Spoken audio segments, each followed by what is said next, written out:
Today we wrap up our High Octane Kills triple feature with James Cameron's 1984 sci-fi shoot-'em-up. The robot dicks are dangling, the 80s hair is tangling, and horny time travelers turn out to be... You can't say the dicks are dangling and the hair is tangling. You can't say that. Where are their dicks? Where are their dicks? I miss the dicks. Oh, we're going to talk about some dicks. Arnold's big old cock is swinging in this movie. You need to go back and watch it. It is like right when he's about to kill the punks. He must have watched the NR version. No, so apparently I had heard about this a while back, that when they had filmed it for the way that movies were viewed back in the 80s, you just couldn't see it. Now, with these like digital remasters, HD televisions, it's pretty clear. So go back and check it out. I'm trying to find Arnold's big swinging dick here. Oh, it looks great. Yeah, when it's like the far away shot. Mm-hmm. And he's walking and you see it. Yeah. It's like, yeah, it's a big old boy. Big old dick. I wonder if it's bent. I was just going to say it curves to the left. You know who probably has a bent penis is Dustin Hoffman. Why? Captain Hook. Oh. Thank you. Okay. The robot dicks are dangling, the 80s hair is tangling, and horny time travelers turn out to be the secret to saving the human race as we pop our collars and spike our mullets to meet Skynet's bodybuilding, face-shooting Cyberdyne cyborg, the T-800, in The Terminator. You're listening to How I Met Your Monster, a podcast that explores the introductions to your favorite movie monsters. My name's Zach. I'm Danny. And I'm Casey. And together we dive into the world of horror to find out how filmmakers have introduced us to our favorite monsters time and time again. This is How I Met Your Monster. Boss, you opened it. We came. I met him 15 years ago. I was told there was nothing left. Who are you? Explorers in the further regions of experience. Demons to some, angels to others. Call you meatloaf?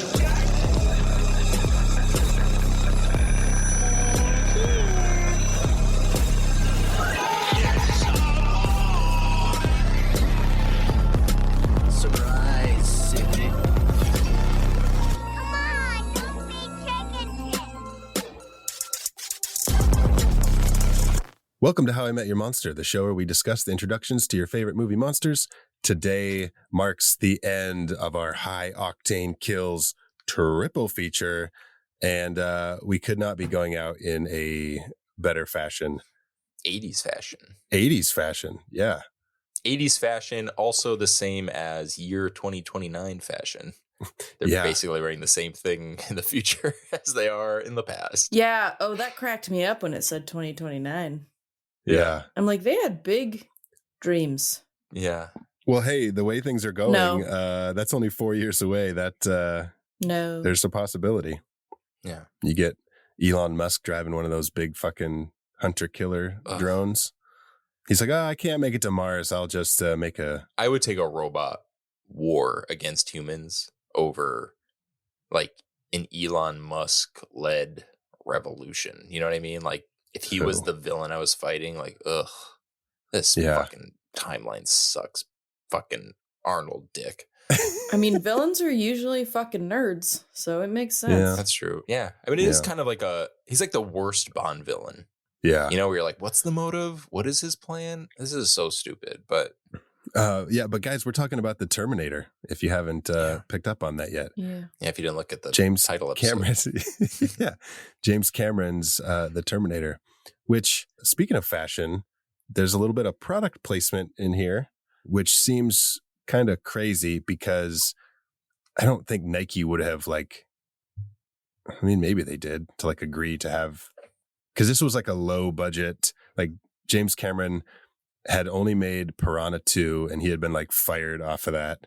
And this was they were scrapping pieces together to make this happen. So it would be weird if Nike was like, hey, let's put this shoe in your fucking movie. But there's a very prominent close up of the Nike shoes that Kyle Reese wears. Maybe they did it for James Cameron. They felt so bad for him, and they were like, "You can do it." Like, this is just for you. This is a pity. You can do it, you unknown filmmaker from fucking. Well, look at him now. Yeah. Nike the CEO of Nike in 1984 famously loved Piranha 2: The Spawning. And he had a soft spot for truck drivers. So he was like, oh, well.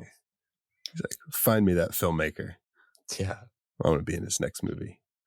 So before we start the show, as always, I'd like to remind everyone listening that if you are not subscribed on your favorite podcast platform, whether that be Apple Podcasts, Spotify, or wherever you listen to podcasts, please hit the follow button, hit the little plus button on Apple, and subscribe to How I Met Your Monster so you never miss an episode. And if you're feeling spicy, you can leave us a review because reviews are awesome. And so help us reach a larger audience if you would be so kind, and leave us a review on Apple Podcasts or a Spotify rating. That would be just awesome. If you are not subscribed to Fangoria, you're missing out on a lot of good horror content. So visit shop.fangoria.com and enter promo code How I Met Your Monster at checkout, and you'll get 20% off your whole Fangoria purchase. And that even includes 1 year-long subscription to Fangoria, which is 20% off. Which I will just say, Fangoria saves lives. I recently I had jury duty. So I had to do 2 days where I went in for the summons. And, they don't want you to have technology out and phones and whatnot. So I brought my latest copy of Fangoria. This is a true story. And it got me through. I read some really fantastic articles. The cover art, this was the issue with Nosferatu on the cover. Absolutely breathtaking. Like, I can't get over the fact, like, how the quality of these issues is just ridiculous. If you're on the subscriber level and you get the special subscriber covers, insane. So obviously, like, I'm biased because I love Fangoria, but I'm imagining that if you're listening to this, maybe you're also biased. So you should 100% take advantage of this because it's pretty awesome. Absolutely. Yeah, those subscriber issues are like really nice. Like, the paper's really thick and it's really nice. And shop.fangoria.com and use promo code How I Met Your Monster for 20% off. And you'll also help support our show, How I Met Your Monster, in the process. So let's talk about the Terminator. Danny, this was your pick for our High Octane Kills triple feature. Yes. And it was so good. I had realized as I was watching it, I knew that I had never seen the whole thing before, but while watching it, I realized there was a good amount that I had seen, but never all at one time. And watching it from start to finish, I mean, the preferred method of watching a movie. It was so fucking good. I loved it. I know. I had rented it because it's not streaming right now, or at least the time of our recording this. And I'm a little bummed that I didn't just buy it because I kind of want to just put it on right now. It's one of those movies between the soundtrack and kind of it's just like a simple movie in the best way. I mean that as a compliment. Like, it's just, we're obviously going to get into it, so I'm not going to like jump into the plot. I'm assuming everyone has seen it already, but it's just so like, it's so digestible. Like, the story is complicated, but the setup of the narrative is simple. Yeah. And then I was thinking, like, wow, do I like this? And it might be, I have to take a longer time to process this, but I'm like, do I like it better than Terminator 2, which I've seen a whole bunch of times? And then I'm thinking, like, okay, is it just because it's new to me that I am excited about it, or is it better? But when you think about it, they're two like totally different movies. Yeah. Direct sequels, but totally different in style and well, I mean, that even goes so far as to like the sort of like subgenre that this movie exists in, where I would maybe argue that, I mean, we're obviously, aside from the fact that we're pretty flexible with the movies that we choose, I do think we'd maybe make a better case for putting the original Terminator on our show than the sequel, because that's like such a like classic action movie, whereas this one kind of exists in the horror realm. So to judge, like, to base like what's your favorite of the two is really difficult. Yeah, because they feel so just maybe that's dramatic to say they're diametrically opposed, but they're almost like the same story told through very different lenses. Sure. You know, even the hero in part 2 is the villain in the first one. Like it's everything's darker in the first one. Everything's grungier, whereas everything in the sequel is very sleek. There is this sense of heroism where even like, spoiler alert, like one of our heroes in this movie just straight up dies in the end. Like, Yeah. it's very somber. It's a very somber view of like where we're going. Whereas part 2 is like, let's walk that back. Yeah. So yeah, I don't know. I've been asking myself that question too. Like, what do I prefer? Yeah. I don't know. Casey, what do you think about this movie? Is this your first watch? Yeah. I grew up watching the second one as well. Yeah. I liked it, but I can't take Arnold Schwarzenegger seriously. What? So For real? it's not so it looks like a fucking doofus. Oh, He's dude, a when robot. his eyebrows get burnt off, Dude, I was like, because this dude is fucking scary. Because instead of taking a glue stick and putting some fucking corrective color and foundation on that shit, they decided to put a fucking appliance over his eyebrows for some reason. It looked like dog shit, okay? So that was distracting This to me. is why we need you, Casey, because I didn't notice that. Oh, well, I was just like a dumbass, just like, this is so fun. you go to school for special effects. You know, you Yeah. live with- Yeah, I noticed that like he didn't have eyebrows, but it like made him creepy. I was like, Oh, dude. no, I just fucking was staring at how scary. terrible the makeup was. So it was distracting. I don't think he's scary. I just think he looks so silly. Like he's Okay. trying So really interesting. hard to be scary and he's not. I thought it was scary at the end when he was a robot. Yeah. Okay. Yeah, Yeah. that part was scary. I had this moment when I had first fully watched this movie for the first time. I was kind of surprised by how handsome Arnold Schwarzenegger is in this movie.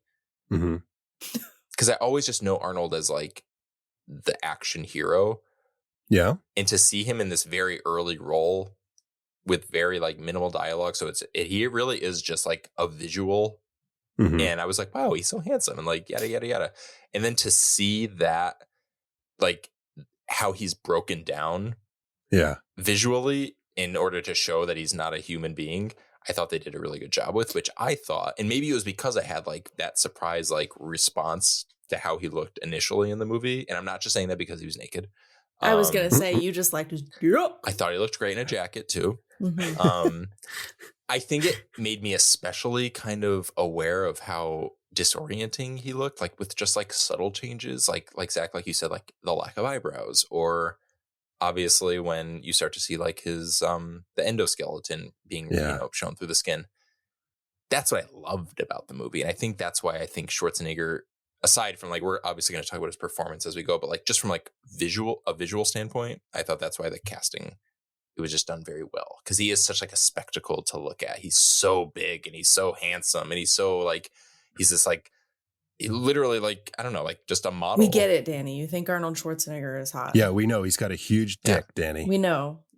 And then that penis, just That like penis. it's just I mean, you can't escape it. You've seen the video of him talking about coming, right? No. Oh, from Pumping Iron? Yeah. His documentary. Yeah. What is this? Just for research.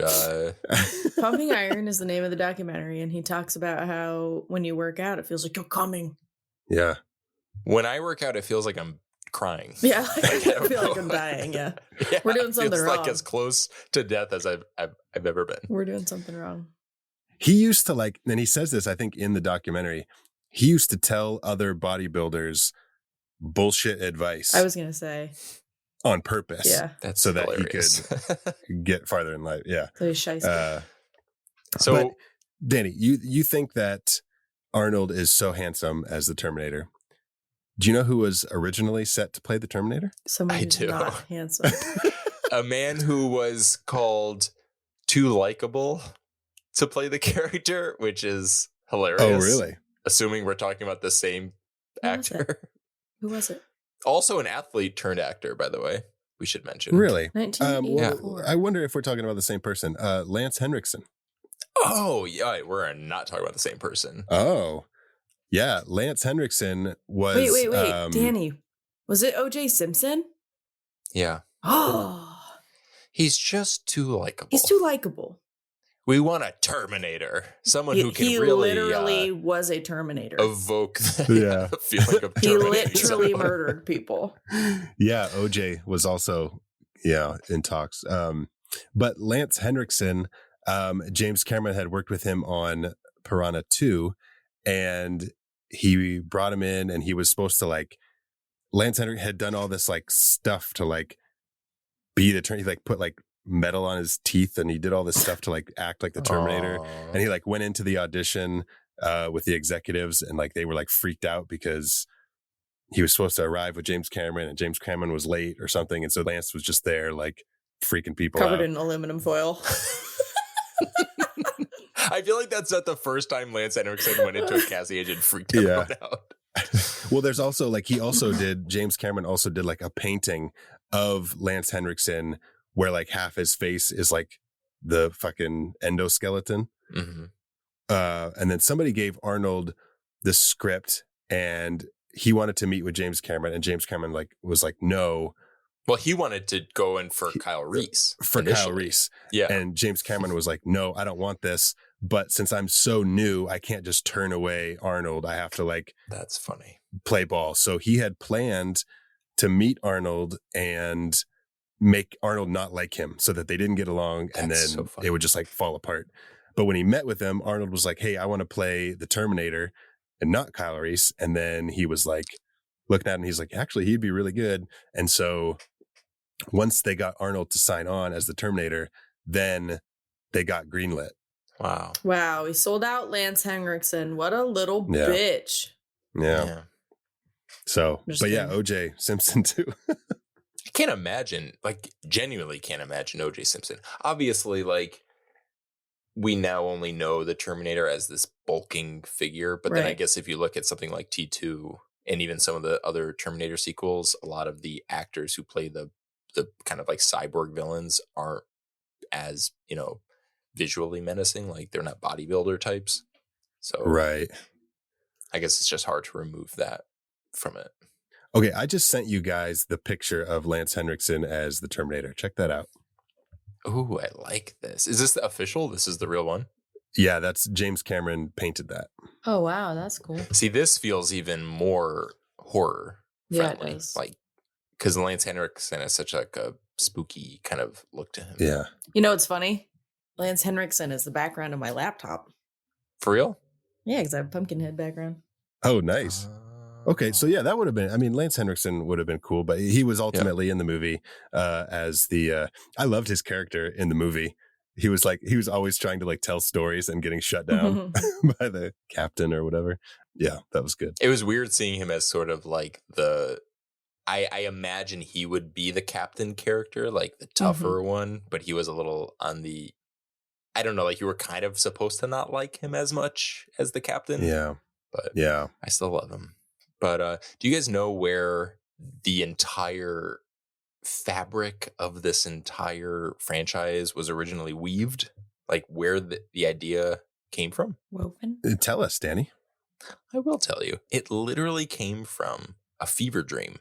James Cameron was in Italy, in Rome, and he was very sick. And poor he guy. had a dream. Poor guy, I know, sick poor in guy. Rome. I know. Oh, man, what a bummer.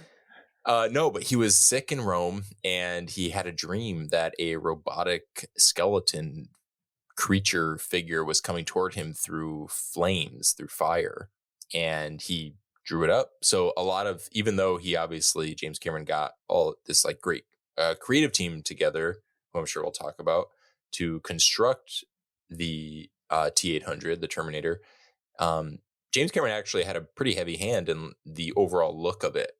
And he had done some sketches, which ended up becoming what we obviously now know to be the T-800. So I just thought that was really fun. Yeah. I heard Stan Winston talking about like coming up with all these designs, but then like James Cameron's visuals were ultimately like the best. Yeah. And so he was kind of like, okay, we'll work on this. And then he like took it to his team and he was like, guys, this is what we're doing. And then That's funny. he was like joking in an interview and he was like, yeah. And so it was kind of his thing, but I still take credit for it. he's like, and I'm not sorry for it.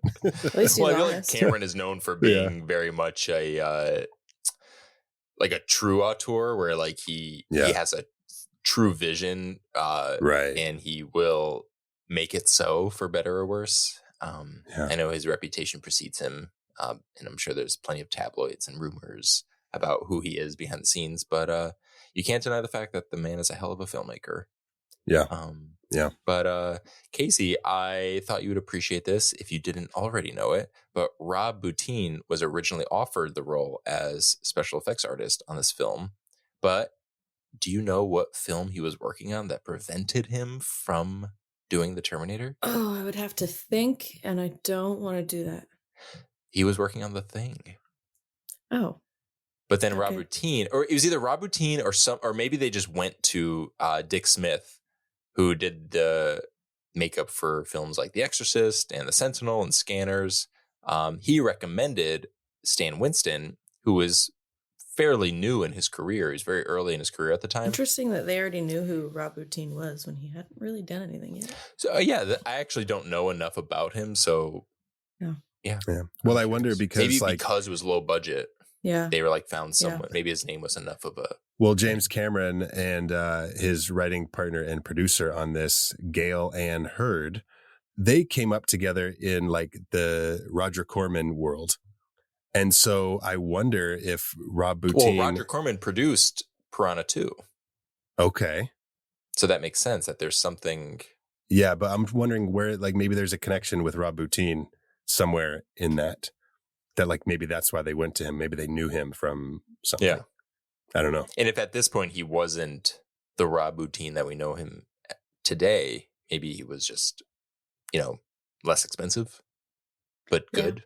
Mhm. He clearly is kind of a wonder kid with practical effects. So, Can you imagine Yeah. what The Thing would have been like without him? Sorry, I know we're not talking about that movie, but or can you imagine what the Terminator would be like with him? with him. Yeah. Yeah. What if it was just the Thing creature? Like, this isn't it. This is not what we were looking for. But he did it. We don't have enough money to go back. Yeah. No, but when Stan Winston came on, obviously that jump-started a massive decades-long career with in collaboration with James Cameron.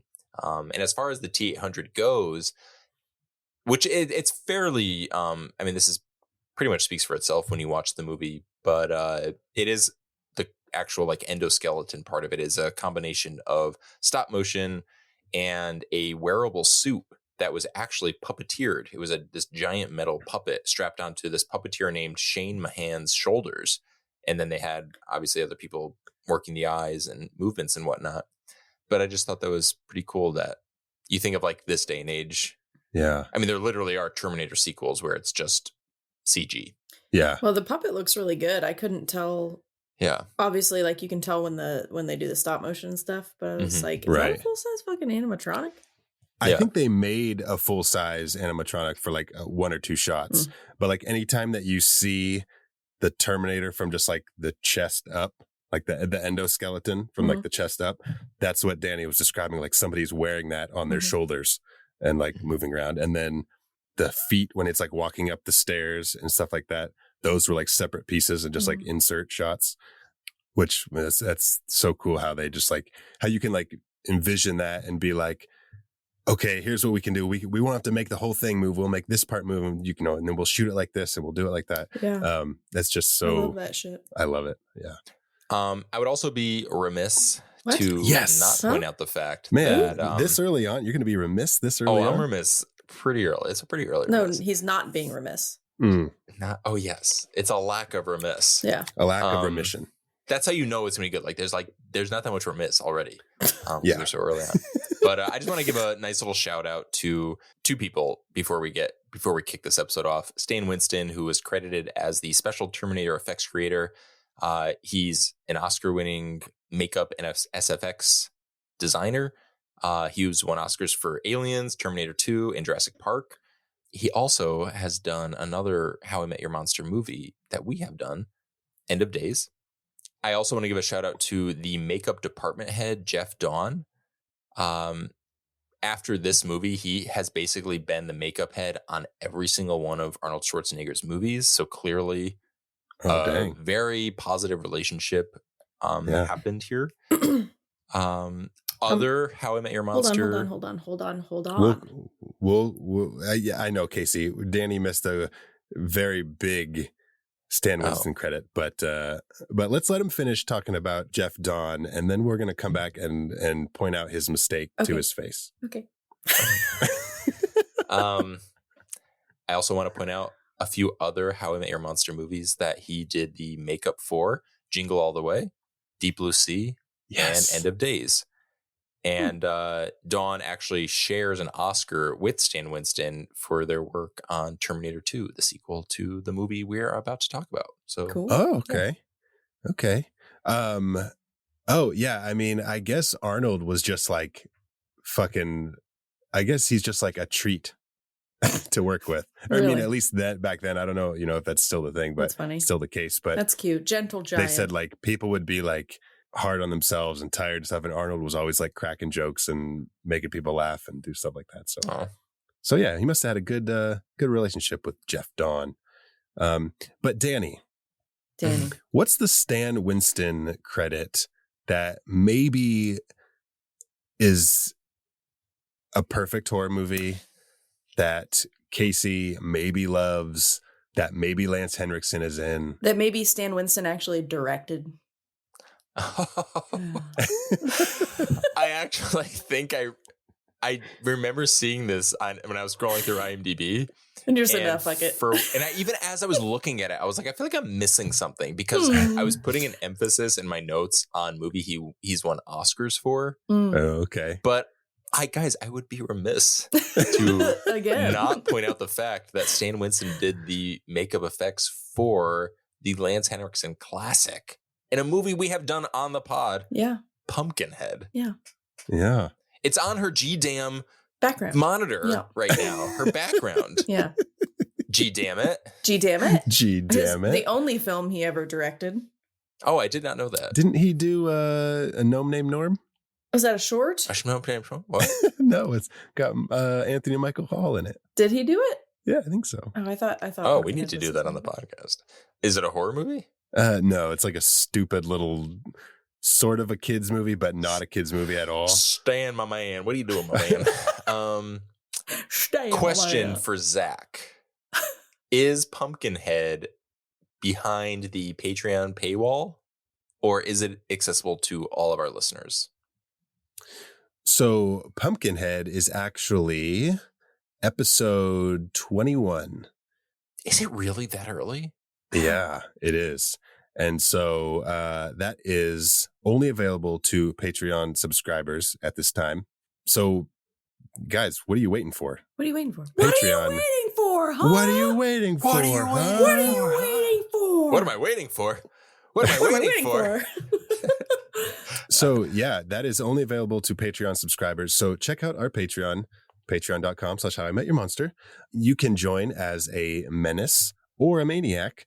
That's $3 or $5. And you'll get access to old episodes, including Pumpkinhead. And I just want to say something. Sometimes I know $5 a month can sound like a lot, but guys, it's like a cup of coffee these days. You know what I mean? Yeah. So stop budgeting. Quit drinking coffee and only subscribe to our Patreon is what I'm trying to say. We're the only thing you should be paying for outside of your bills. No, but we actually, if you join at the Maniac level, we also have commentary episodes every month that are a lot of fun. Check it out. Patreon.com/howimetyourmonster. And actually, do you guys want to do some Patreon member shout outs? Zach, I thought you'd never ask. I need a jack break. Oh, we need to do a jack. We need to do a jack break. Casey's going to jack it real quick. Break? Yeah, jack break. Yeah. So, listeners, Casey is a bit tired today. Jack it off right now. She just got off of a 11-hour workday, and so she's going to jack off, and by jack off we mean do jumping jacks. Yeah. So, all right, Casey, count them off. No, I'm not gonna. No, I'm gonna mute the mic and. Caller, you're on the air. Live on How I Met Your Monster. Okay, I'm gonna jack it. Okay, Casey has jacked the shit out of herself. We just watched like a really just like high octane jack sesh just now. To see it, sign up for our Patreon.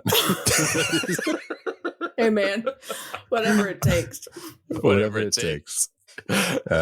Just kidding. That is not true. We will not put Casey's Jack session for sale on Patreon. I'm fully clothed. It's free. I just pulled it through my pants. Oh my God. All right. Well, yeah, let's do some Patreon member shout outs. And Yes. we have decided here at How I Met Your Monster that our Patreon shout outs will be read in our best impression voices. You know, if you know the pod, you know we've put on some really just like grade A impressions. Not offensive in the slightest to whomever we may be impersonating. And we're bringing it back just for you. Yeah. Because we love you so goddamn much. So here are some new Patreon subscribers. First of all, thank you all for supporting the show and following along with us. And I'm going to say, I'm not going to say, Angela from Night of the Demons is going to say a special shout out to Carly Wolf. Oh my God. I forgot we were recording in the house from Hull House. Yeah. So thank you very much, Carly Wolf, for joining Patreon. That was definitely House Bunny. Hull House Bunny. Hull House Bunny. There you go. I don't know if I have any other impressions, but let's be honest. I don't think there's anything wrong with being honest with our listeners, especially our patrons who are paying for this service. So the last thing we should do is lie. Okay, I'm just gonna say it. Our budget could only afford to bring in 3 different people. We have Angela the Demon from Night of the Demons. Hi, Angela. Hello. We have we have the Terminator from the Terminator. Arnold Schwarzenegger. Yes. Hello, Arnold. Hello, it's nice to meet you. And we have some woman from Boston. Yeah. We have some woman from Boston who is also a transplant from Long Island. Guys, I don't even know how to do the accent. We know. Hey! I'm just kidding. Hey! Welcome to the show, Long Island woman. Yeah. I'm from Boston. Boston woman. Hello. There you go. Yeah, we've probably only retained the listeners that are friends of the show. Yeah. Everyone else is turned it off. I still need to give a shout out to a good friend of our podcast and Patreon member, Jolyn Gardner. But why weren't you Angela the whole time? You're only Angela when you say the names. That's a good point. Yeah. Well, thank you, Carly, and thank you, Jolyn, for joining us for our How I Met Your. I can't do it that long. I believe it here. Yeah. I'm not going to say it anymore. Okay. Carly, Jolyn, thank you for being Patreon members. Thank you. Thank you for joining us on almost every How I Met Your Monster watch along. We appreciate you. And yes, thank you again. So, Arnold, who would you like to thank? I would like to thank 2 Winsiks for the price of 1. Amanda Winsick, thank you. I loved. And Stephanie Winsick, welcome to the Patreon.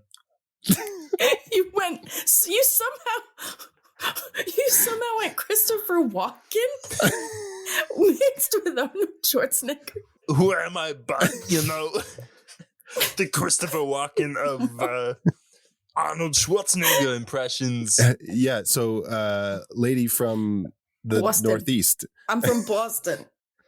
Lady from Boston who is a transplant from Long Island. What shout outs do you have? I'd like to thank my brother, Cody Brewer.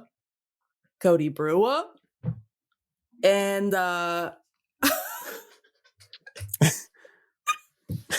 and our biggest fan. Our biggest fan. I've never seen Danny cover his face from laughing before. Zane Desjardins. Thank you. Oh, that was Zane, bad. Cody, you guys have been huge supporters since day one, and we really appreciate you. So, oh gosh, that was a lot of fun, you guys. Let's thank all of our special guests. Angela, thank you. You're welcome. Arnold, thank you. You're welcome. Boston stranger lady.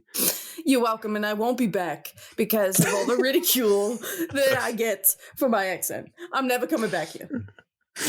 Never. Now you sound like you're from Boston. I I understand know. where you're coming Never. from. I'm leaving, and I'm never coming back. Okay? Oh God, yes. Thank you all for supporting. So yeah, we really appreciate you guys. Okay, so are you guys ready to head to Los Angeles in the year 2029?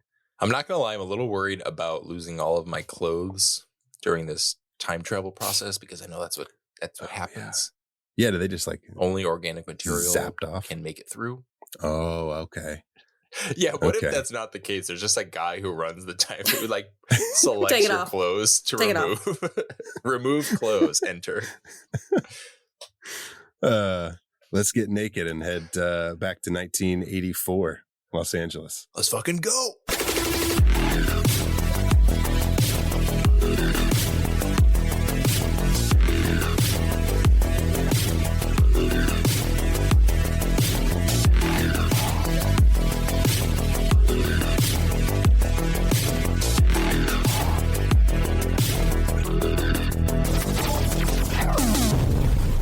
Okay, so we have 12 official reveals for the Terminator.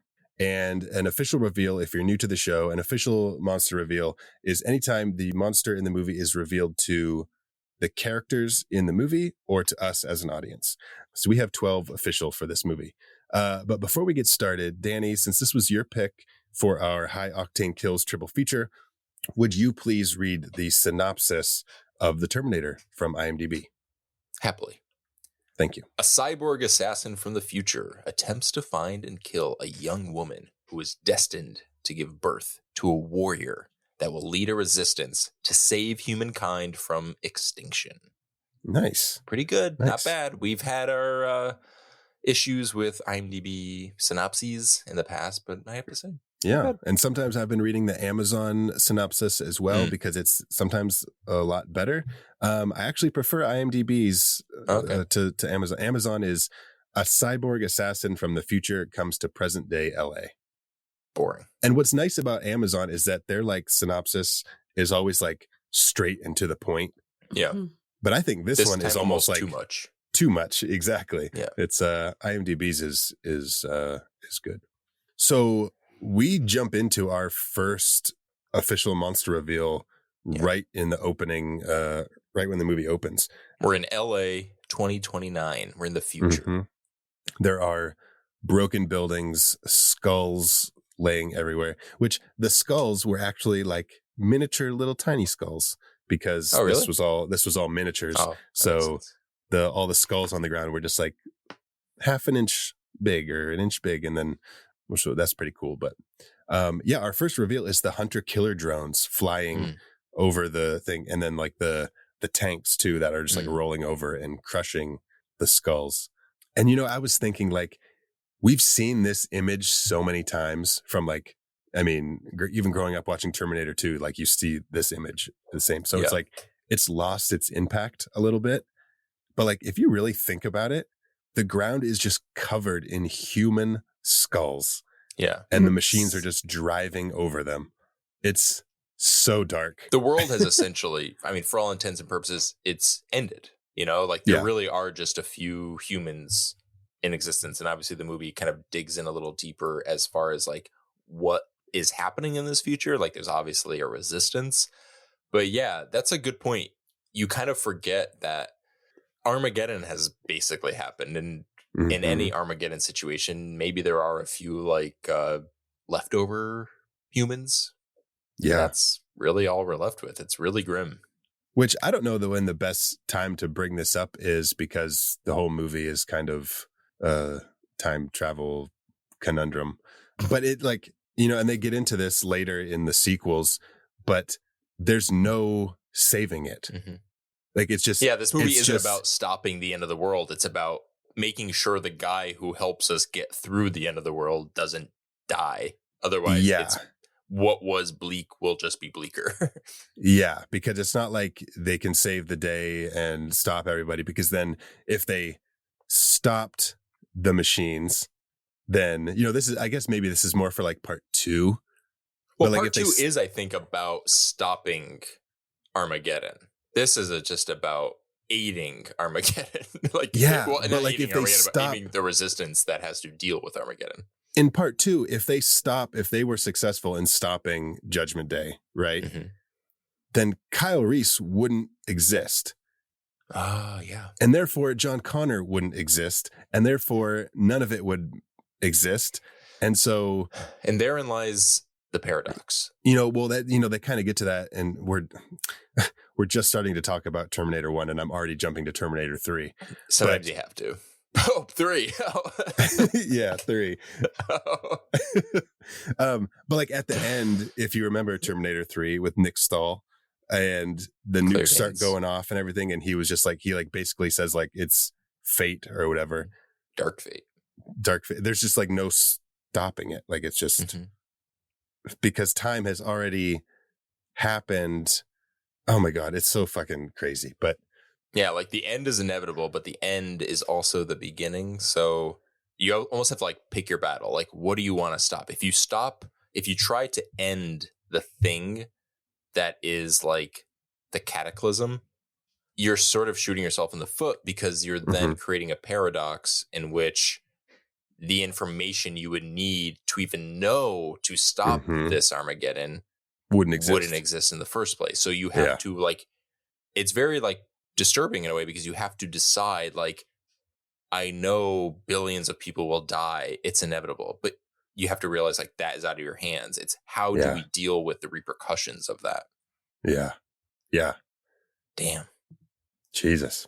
So yeah, James Cameron. Machines driving over skulls. Oh my God. I can't even comprehend all that right now. I know. Casey, jack it again and you'll be all right. Casey, I'm just out of jacks, dude. Yeah, never I out of jacked jacks. it so much today. Yeah. You're going blind. I jacked it so much today. Are you marathon jacking it? I have been. It's one of those I've been days. jacking all day. I've been jacking all day. So then very quickly we jump to Los Angeles in 1984 and a Terminator. I would be remiss to not Well, not you're point so out the fact not remiss today. how fucking perfect the music and those credits in the opening of this movie. Oh, I thought you were gonna say his dong. It is beyond iconic. It's so perfect. I just wanted to say that. I'm stating an obvious point. We can move on. I just wanted to get that out there. It needed to be official. Yeah, it's almost just like, it's like when you hear a score that iconic, it's like, how did it even happen? You know what I mean? Like, how do you even do that? I don't know. Because the beautiful thing about the score in this movie is it does such a great job at kind of encompassing the dread and the like the action element. But then there's this like kind of like pathos to it, like this sort of like emotion that feels, that's how you know you're in a different type of movie. Like this isn't just a shoot 'em up. This isn't just like a sci-fi end of the world robot movie. There's like a thoughtfulness that even goes so far as like this like emotional musical through line. And obviously like the franchise speaks for itself. So clearly it resonated with people. In the police station scene where Kyle and Sarah are kind of like, they like link back up and they're starting to like escape. The composer had put in like that heroic theme song of Terminator that we know and love. Like he put that in that scene, and James Cameron was like, no, we can't have that here. Because like, yes, they are coming together and escaping and doing all this stuff, but like it'll take the audience out of this, like, they're being hunted, they're being chased. Like, you have to be in that mindset. I don't want the audience to be out of that. Oh, that's amazing. So he was like, take that out of that part. He knows what he's doing. Which again goes back to your James Cameron thing of him being like having like a full vision, like he just like knows. But okay, so yeah, we are in 1984, Los Angeles. We get the lightning.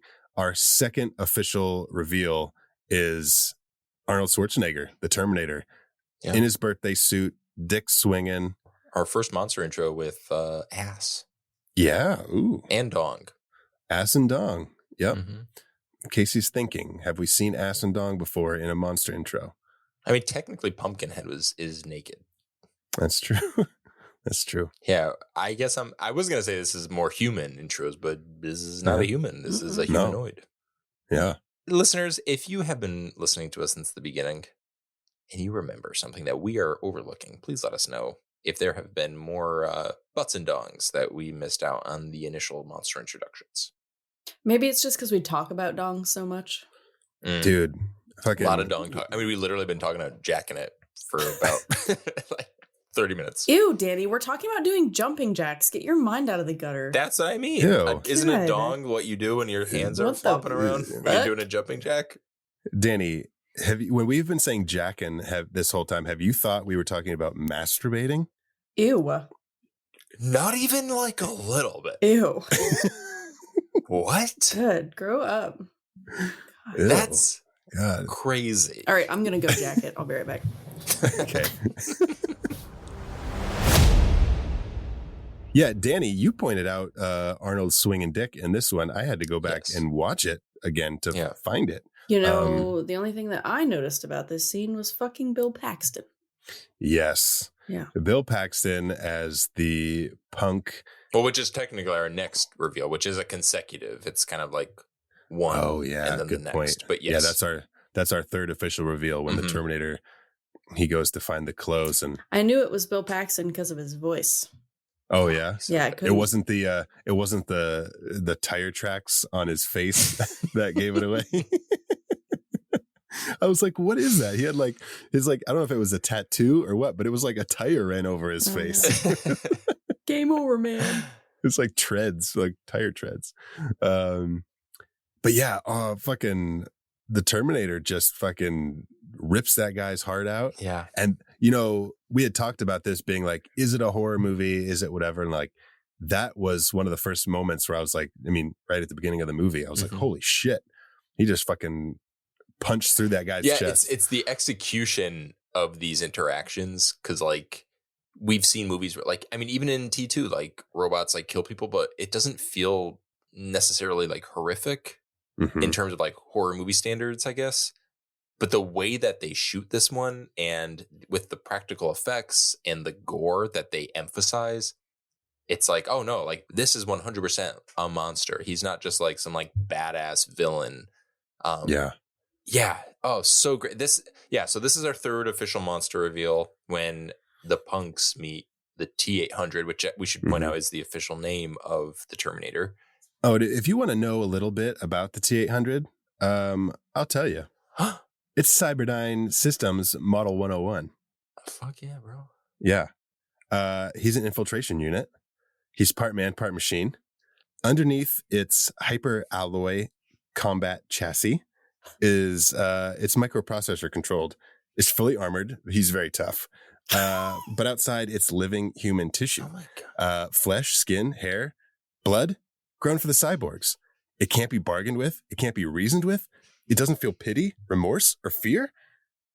And that's all I got. You have painted such a distinct, clear picture of this. As if it was. I feel like I never in the movie have to watch this movie again. I will just refer back to this episode. So thank you, Zach. Thank you. Well, how do you say his name? Michael Biehn? Biehn. Michael Biehn? Biehn.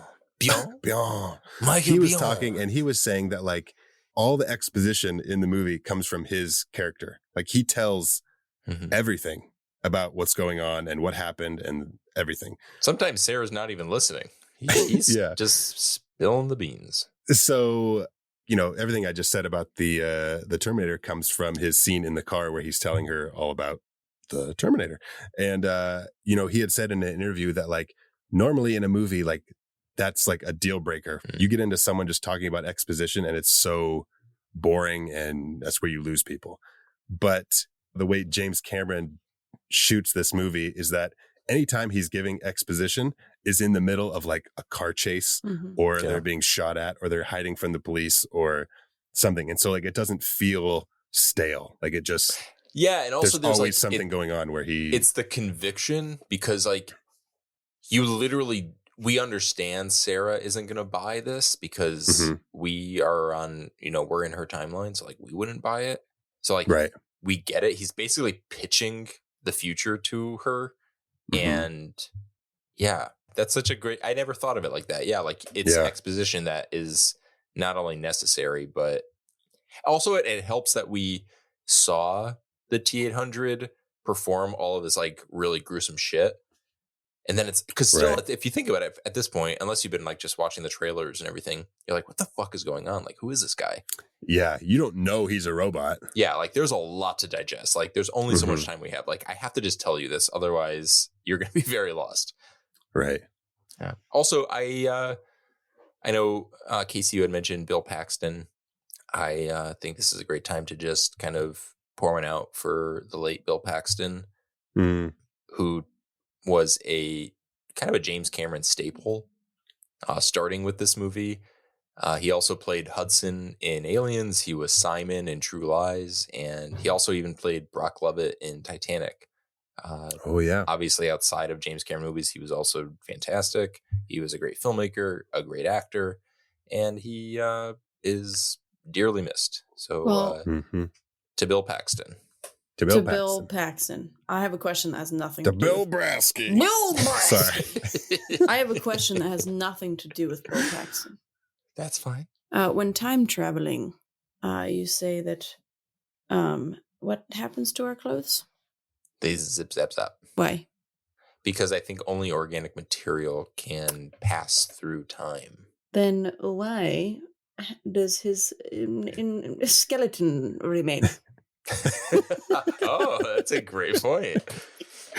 So they send him back and it's like, oh shit. He just like flops on the ground. It's just his like skin.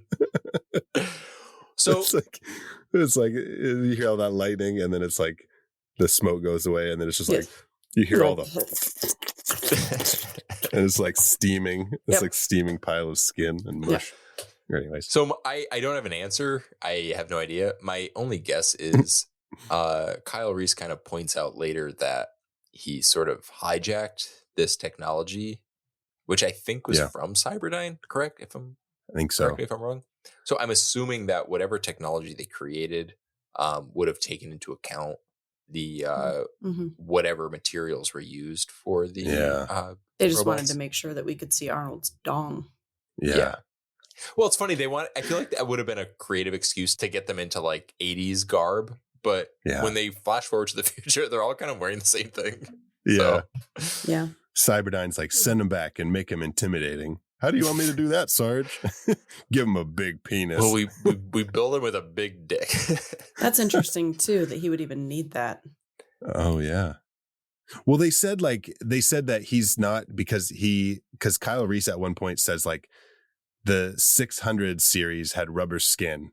He's like, we could spot them easy. Yeah. But these ones are actually like full on blood, tissue, hair. Like everything is like organically big dick. Grown. Yeah. Okay. Big dicks, everything. They grew that dick in a lab. Yeah. So in the event that he's naked, there's not like, wait a minute, why has he got a Ken doll body? Like this. Yeah.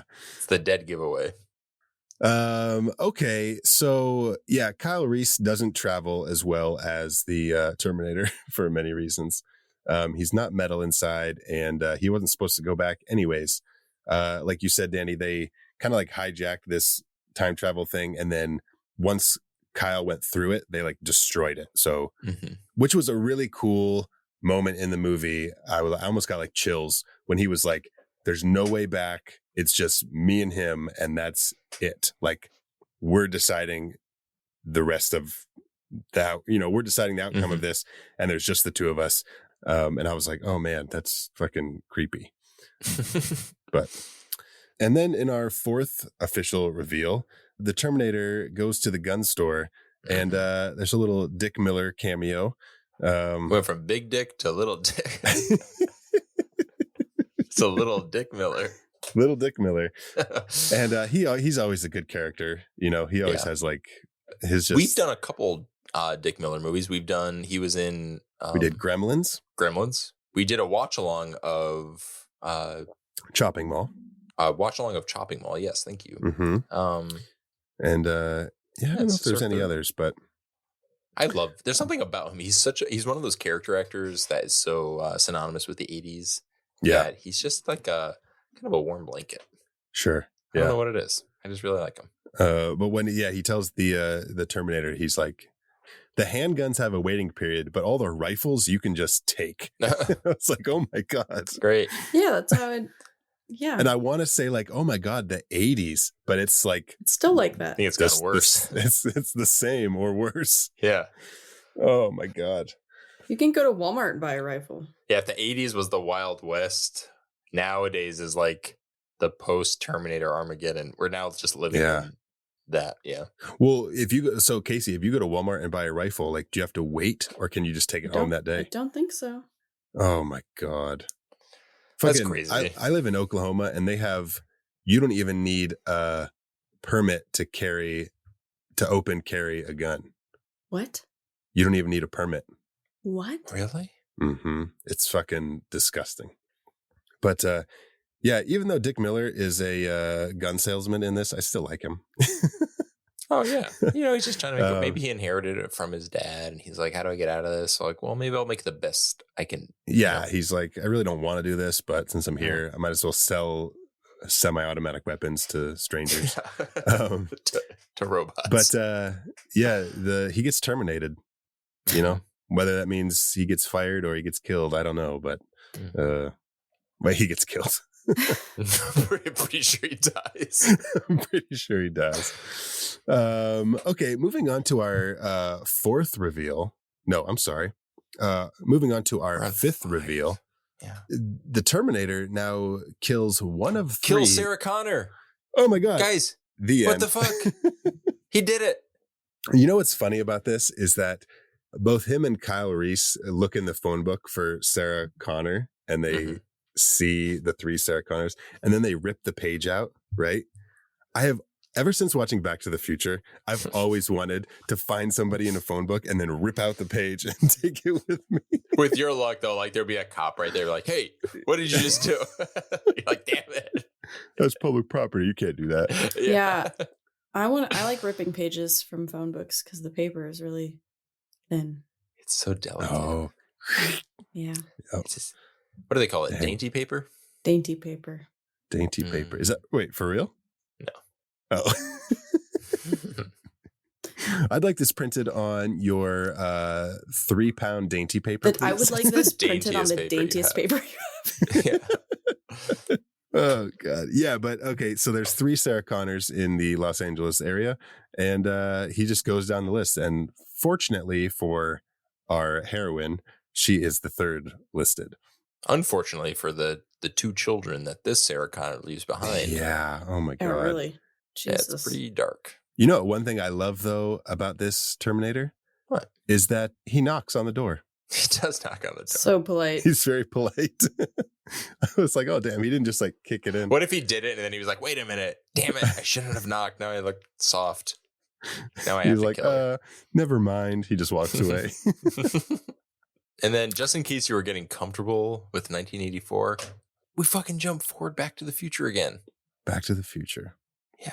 Oh. This is where Kyle is like sitting in his car and he's looking at the construction site, and he kind of has like flashbacks or flashbacks, but flash forwards or time, man. A flashback for him personally to the future. Flash forward for the editors. Yeah, and this is basically where we realize like Kyle's like a hero. Is this where he sees? Was this where he has the picture? Or not? Not yet. No, that is later with the no. Okay. No, we just see him. There's some hunter killer tanks, some HK tanks, And we kind of realize like, oh, Kyle's 100% a good guy, and he's a badass, and he's fearless. So of course he's the guy who went back in time to do all this. Sure. Yeah. Yeah. I guess because until then, we don't really know who he is. Mm-hmm. I mean, I guess just from the whole story, like I already knew that he was the good guy, but I guess if you were seeing this for the first time, you don't really know who he is until then. Okay. All right. Do we want to jump on to our sixth reveal? Yeah. Matt and Ginger get terminated? Let's do it. Yeah, because at this point we've been introduced to the Sarah Connor that the Terminator is after. At this point in the story, as the audience, we don't know why this is happening, but we clearly kind of surmise that Linda Hamilton's character is the focal Sarah Connor. And she's just kind of like a regular Joe kind of, she works at a diner. She's kind of, a hapless lover sort of character. And that's pretty much it. She is getting suspicious though, that shit is happening. And there is like a moment, even she starts to suspect that Kyle may be stalking her. Yeah. And so so our sixth and seventh reveals kind of blend into each other, because while she feels like she's being stalked by Kyle, because she knows that like someone is killing the other two Sarah Connors. And so now she's like, oh gosh, I'm probably next. Oh, and she feels like and she feels like Kyle is following her. Then we cut back. They're killing her, and then they're going to kill me. Oh no. Oh my God. Little Troll 2 action. And so while that's happening, we also jump back to her apartment with her roommate, Ginger, and her boyfriend, Matt. And, I really take for granted the fact that we can just listen to music like anywhere we want now. Mm-hmm. Because Ginger had to carry around that Walkman like Jesus Christ, everywhere she went. So God, I have so many problems with these people. It's count your blessings. See, I have the opposite of problems. I've connected with these people. Ginger, do you make giant weird ass fucking sandwiches, Danny? Yes. Not only like Ginger is me. Do you call your partner on the phone, and when their roommate answers, do you just immediately start talking fucking sex talk to them without asking who they are? Well, that's Matt. Matt is problematic. Ginger is not. First of all, you're questioning Danny if he makes big old sandwiches. No. Danny has said before. I didn't say big old sandwiches. I said big fucking weird sandwiches. Big fucking weird sandwiches. Oh, they're weird. Danny has been quoted earlier in our podcast as saying, I wanted to make a really simple sandwich. So I cooked up some chicken cutlets, got some mozzarella and some fresh tomato and some roasted basil. That's not a weird sandwich. That's a delicious sandwich. I thought you were going to talk about... No, but it's not a simple sandwich. No, but I thought you were going to say the one episode when he kept burping and he said he just ate 2 sandwiches. Oh, God. Danny loves his sandwiches. No, Matt in this movie, the character Matt is problematic in his own right. And we're going to come back to him later. I promise. Your real monster. Ginger, however, I 100% connected. Ginger is me. Okay. That's guys, if you ever wondered what it's like for Danny to have sex, that's me after sex. I'm very hungry. I'm also hungry during sex. I'm just constantly wanting food. He puts on his Walkman. He goes I put on my Walkman, and I'm just all I'm thinking about. You're just thinking about sandwiches the whole time you're getting laid. When can I make a sandwich? Yeah. Can we hurry this up? I need a sandwich. Oh God. Sex is just like it's foreplay for dinner. More food, and as far it's dinner foreplay. Oh my God, that's great. Yeah. So while after Matt and Ginger get it on, they get terminated by the Terminator. He thinks it's Sarah Connor until he sees her picture and he hears her on the voicemail, whatever, on the answering machine. And that intersects with our seventh reveal where Sarah goes into Tech Noir Club. And it's like a dance club. And that's where she's hiding out, calling the police. And she calls Ginger and says, hey, this is where I'm at. Come pick me up. Here's the exact address. Well, of she where couldn't Google it. And just FYI, this is Sarah Connor, the third Sarah Connor listed in the phone book. And the Terminator's like, oh, okay, here we go. Damn. But this was a cool scene because there's a lot going on. The Terminator shows up. Sarah like breaks a bottle and goes to pick it up just as he's coming around and looks at her. And that was really cool. Kyle's at the bar, and then they get this whole big, I have a nickname for Kyle in this movie. It's Last Second Reese. He's always like at the last second saving her. Like it's always like, oh, you're only here for one thing. Just be right next to her. Or like, yeah, why are you playing it like so coy? Be coy.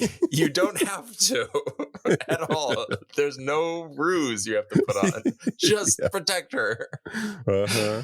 Yep.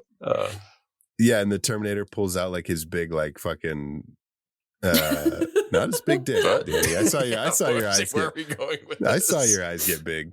No, his big laser-sighted pistol and like Wiener. lights up right on Sarah Connor's forehead. Mm-hmm. He's got a laser-sighted wiener. I've got a laser sight in my dick. You would think like if he was going to be a machine, they would just like utilize all the make holes? his wiener a gun. Yeah, maybe his dick is a gun. Damn.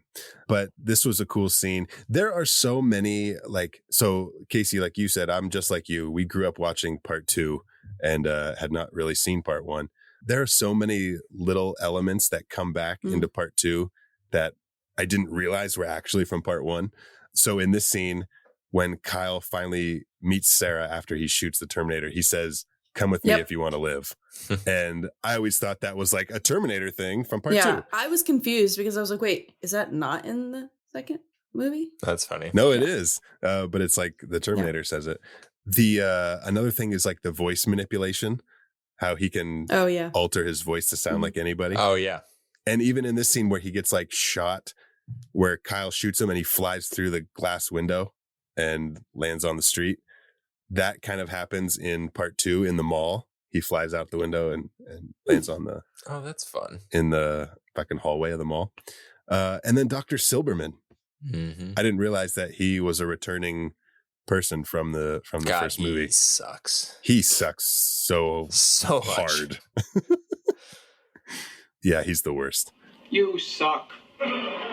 But anyways, yeah. So this tech noir scene like sets off the whole big chase scene between the Terminator and Kyle and Sarah. And also doubles as kind of a meet cute. Yeah. Which you don't realize until later. You're right. Mm-hmm. It does. Oh, yeah. Because you find out that Kyle is like in love with her. Mm-hmm. That's kind of creepy. So this is like a weird backdoor roundabout long way around way to fall in love with someone. Yeah. Yeah. Guys, is Terminator a rom-com? That's why he waited so long, because he was like, if I like show up late, but like act like, if I'm like heroic and save her, she's going to fall for me, dude. She's going to fucking love it. It's going to be way more memorable than if I'm just sitting next to her, like holding my hand in front of her face. He's like talking to John Connor in the future, and he's like, so when I meet your mom, I think I'm going to I'm going to play it cool. I'm going to play it cool. I'll be there, but I'll be like kind of distant, so I won't like make it a thing, but like she's gonna think I'm like the mysterious guy. That's not weird, right? It's mysterious. I'll just like hide my gun under my trench coat. It'll be cool. Yeah, it'll be cool. That's cool, right? Like that's cool when you're clearly hiding your gun in your trench coat. Oh, you know what is one thing that I thought was really cool was during this chase scene when the Terminator like jumps on the car and he punches through the window. That was like, I mean, clearly like Arnold didn't punch through a window. So they had this whole like setup, and I don't know how like the camera was rigged or whatever, but according to James Cameron, the rig was so heavy that they couldn't move the car with like Arnold on it and all this stuff. That big dick is so heavy. What? So in order to look like the car was reversing, they had a makeshift brick wall behind, like in the background. And instead of moving the car, they moved the brick wall. And so it looked like the car was driving backwards. That's fun. Which I thought was a fun. And it's only on screen for like a second. Like it's really quick. But I thought that was neat. I was like, oh, that's a cool little. God, I love movies. Fun. Yeah, me too. So good. So yeah, after like in the middle of this chase, we get another reveal, our 8th official reveal, where the Terminator has just been lit on fire in certain parts of his body. his hair's burned back, his eyebrows are gone, and he meets a patrol officer who like shows up to the scene, and I don't think he gets killed. The Terminator doesn't terminate him. He just takes like the car, throws him out of the way, and takes the car. So we see Arnold, the Terminator, is now. We're starting to see some layers being peeled back. Literally, he's no longer this handsome stud muffin who Danny fell in love with at the start of this movie. He now has a mullet. Yeah. Yeah, like later, like at this point, and like his hair's like shorter on top and whatever. And I kind of just like think of that as the Terminator. And I didn't like put the pieces together that at the beginning his hair's like flowy and like kind of long, and that it was beautiful because of the and fire. Handsome, and you just want to run your hands through it and take him home to meet your parents. You just love them. I love in our End of Days episode when I asked you if Arnold was possessed by the devil and he wanted to bang you, if you would put up a fight. You were like, "Oh no, don't."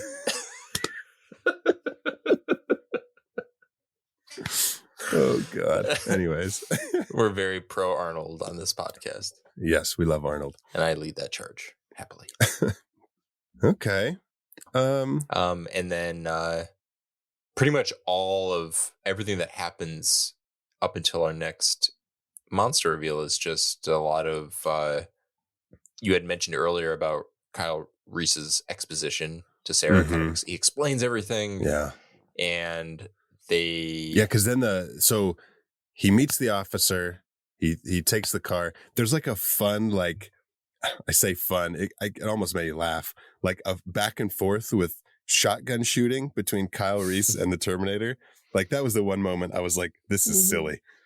Just like the editing was like back and forth, back and forth, back and forth. Oh, also one thing that I forgot about in this movie was the speed ramping that they do during some of the car chases. Yes. And I was like, guys, to like make it look faster. It's never necessary. Yeah. It reminds me of when I did my big James Bond marathon. The speed ramping they do in that movie is like, and sometimes like during fight scenes, I'm like, stop it. Like, I can't even imagine people in like the 60s and 70s were like, wow, they're like really fucking fast. They're really fighting. Like, look at them. So funny. Yeah, so there's the big chase, and then the Terminator crashes. The police get Kyle and Sarah, and they take them to the jail, and they're interrogating Kyle. And this is where we kind of meet Dr. Silberman, and he's just like a fucking douchebag. Yeah. I don't know. So I kind of like, he is a douchebag, but you also like try to put yourself in their position. Like if you didn't know that, like, you know what I mean? We know like Terminator movies exist. You know what my I mean? thing with like, him is just like from his job, like the perspective of like his job is he's the being way so like he's not being considerate at all. Exactly. To the fact that like maybe Reese is, you know, having some, you know, mental health issues. Well, because he's not, there's like zero sensitivity to it. Exactly. He's not listening to Reese and then like joking around behind his back. He's like mocking him to his face. Yeah. You know what I mean? And it's like, dude, you're just like, he's just like fucking with him. And it's just a very exploitative doctor and not a very helpful. Right. We kind of have an honorable mention when we see the Terminator, his robotic skeleton, when he is tending to a wound. Oh, good call. We jumped over that whole No, it's fine. Yeah. We do see a little bit of the robot bones, his little body. His tendons are not organic. They are artificial. Right. And I just wanted to point out the fact that I thought it was really interesting that in this universe, the longer a Terminator is in the 80s, the more 80s his hair gets. His hair his hair has more character development than he does. It just like is totally like fusing with the times, and I just really appreciated that. Yeah, that when they like kind of get close on his eye, that's like the iris is like getting bigger and smaller or whatever. That close up was actually like sculpted. It was like a big sculpture. Oh. Like of his eye. It is beautiful. And so they and it is like nice close up and obviously fake. Oh, when you see like him. Yeah. But it is still at the same time very impressive. Mm-hmm. So especially for like most impressive when you know like when it was made, what went into it, the lack of a really like full like stacked budget. It's very impressive. The only thing that really stood out to me was like the coloring wasn't right on like his skin. You know what I mean? You know like, what it reminds me of is in spoiler alert for Poltergeist, but in the Poltergeist scene when the guy's looking in the mirror right before he starts peeling his face apart. Yeah. It like cuts to, obviously it has to be a model because he's ripping his face off. Yeah. But it's not like it looks bad. It's just like, I think that's like the fun of like 80s practical effects is when you can notice it, but it's not to like the detriment of the movie. It's kind of adds to it. Oh yeah. I love that stuff like over CGI. 100%. Yeah. Yeah. No, good call bringing that back to the that scene because he does like all that surgery on himself and you see that like he can't feel pain, but like his skin is like bleeding and it's he like peels like his like lens of his eye off and I love it. Drops it in the sink. Again, another reminder that this is in fact a horror movie. Yeah. Okay, so in our 9th reveal, this is like the police station. This is where we get the classic line, "I'll be back," because he comes in looking for Sarah Connor, and the guy's like, she's in the back. They're talking. It's going to be a while, and he like looks around. He like kind of like assesses the layout of the fucking police station, like the lobby. Yeah, the lobby. Thank you. That's the word I'm looking for. Okay. And then he's like, "I'll be back," and he just fucking drives the car right through. Wonderful. Yeah, that's cool. It's funny that like that line became so iconic. Yeah, there's nothing really significant about it. But he doesn't say much in the movie, I guess. So that's true. Good point. You don't have much to choose from. Yeah. Otherwise, it's either that or Sarah Connor. And that's not as universal. No. Anyways, yeah, the police station, he just comes in and just fucking kills everybody. And I kind of wanted like Lance Henriksen's character and the captain. I'll call him a captain. I don't know if he's the captain, but he's the boss. I kind of wanted their death scenes to be like Detective Hal Yukovich and Lieutenant Ed Traxler. Well, who's who? So he's a lieutenant, not a captain. Well, I wanted their death scenes to be like a little bit more to them, you know? Oh, me too. My note is Ed and Hal go too soon. Yeah, they just kind of get shot like everybody else, and then like that's it. Like I wanted like a little bit of something there. At least like one of those things where it's like he's dead, but then you see him as the Terminator's walking away. He like pulls out another gun and he goes to lift it up, and even if it's all for naught, he still has that like moment. Yeah, because I want them to like know, or like he lights a cigarette for his dead friend as they die. It's like, damn, I love these guys. I want them to like know that they were telling the truth. Totally. You know what I mean? Like I want. So you wanted more of a narrative weight to it. I'm just like giving these like cheap little like moments, these little emotional beats that mean nothing. Yeah, I wanted them to know. I wanted them to. Yeah. Anyways, yeah. So we're getting down to the end of our list here. We're at number 10. The Terminator infiltrates, or a Terminator infiltrates the bunker. So we are at. Kyle Reese is telling Sarah like what the future is like, and he's telling her all about where he comes from and all this stuff. And he's talking about how he would go into these like bunkers and what like the world was like, how people were living, how they were sleeping. It just is a fucking mess. And they use dogs to like sniff out the Terminators, and an infiltrator, a Terminator, comes in and just shoots everybody, including the dogs. And that's our 10th reveal, is not the Terminator that we're used to in this movie, but a different Terminator. Yeah. Coming into the bunker.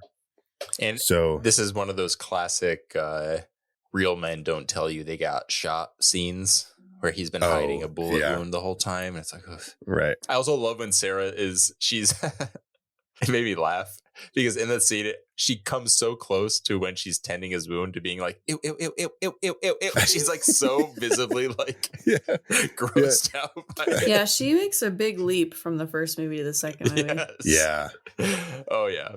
Yeah, she says like she's going to vomit or something. Like, you need to talk to me because I'm going to throw up. But this is where he talks about the picture, right? Yes. Dude, I think one of my favorite things about this movie is at the end when you find out. So he's got this picture, right, that John Connor gave to him of his mom. And he studied this picture. He fell in love with Sarah through this picture. And like he just had it and it was like whatever. And then it like burned up, right? That's what made him fall in love with her. At the end, when you find out that she is talking about Kyle Reese when the picture gets taken, mind blowing. My mind was blown. And I was like, I just fucking love that. That is like my favorite detail about this whole movie. So good. Oh my God. And that like goes back to the beginning of our conversation about like how it all is just like, it's all happened. Like you can't fix things or change things. Like it all is just like destiny, right? Well, like, yeah, it's kind of like, fate, the butterfly effect is if you step on a butterfly, you change the future. But in this case, it's like everything. What are the rules? Because everything is sort of like preordained. But what is preordained? And does that mean we don't have a choice? But like if you do nothing, does that mean it'll all happen regardless? Yeah. I don't know. Time and paradoxes and all that like confuse me quite a bit. Right. But also make me love time. I mean, one of my favorite shows is Doctor Who, and that's just so. Okay, Casey, I hope you're awake enough for this. She is. I can tell. My eyes are literally crossing. Just gonna put my head down. No, that would create a paradox. Yeah, don't paradox us. Because I've been in the future, Casey, and in my timeline, you are awake through this episode. Do I make it to work? Yes. You do make it to work, yeah. And you actually make it to tomorrow. work energized because you know you put out the greatest How I Met Your Monster episode of all time. Mm-hmm. All right, hurry up with your whatever. That's all the fanfare you need, Zach. Hurry up with this. Come on. Let's go. What the fuck was I going to say? Oh, okay.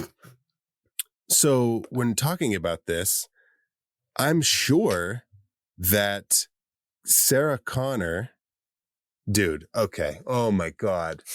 Okay. Kyle Reese in the future, right? Talking to John Connor. If all of this stuff happened, and I mean, I guess, they wouldn't know this because they hadn't made the second movie yet, but John Connor would have known that like all of this stuff happened with like the T-1000 in T2 and all this stuff. He would have known that Sarah killed the Terminator in the past and crushed him, right? Because she would have told him that. He would have probably told Kyle that. But like all that stuff would have been known. Mm-hmm. Do you think he told Kyle that he was going to die? So that's a good question because Sarah says she doesn't want to know about the future. She doesn't want to know like certain fates. Uh-huh. So maybe this is a stretch, but the fact that like the mother that's her way of thinking. Maybe John is similar in that like I'm not going to pass this. Mm-hmm. Because that seems like a detriment to the mission. Sure. To be like, but you do it's think not that necessarily he would for naught, but it is for you. So not that he was going to die, but like you think she would have told him that like, hey, yeah, we crushed this Terminator in a fucking hydraulic press.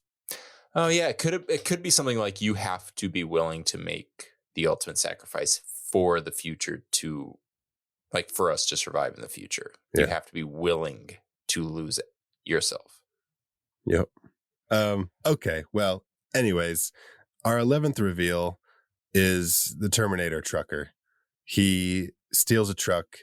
He chases Kyle and Sarah. Sarah, played by Linda Hamilton, who broke her ankle right before filming was supposed to start. Oh. And so they pushed a lot of the scenes. Is that why every time she runs, she just falls over? Yeah.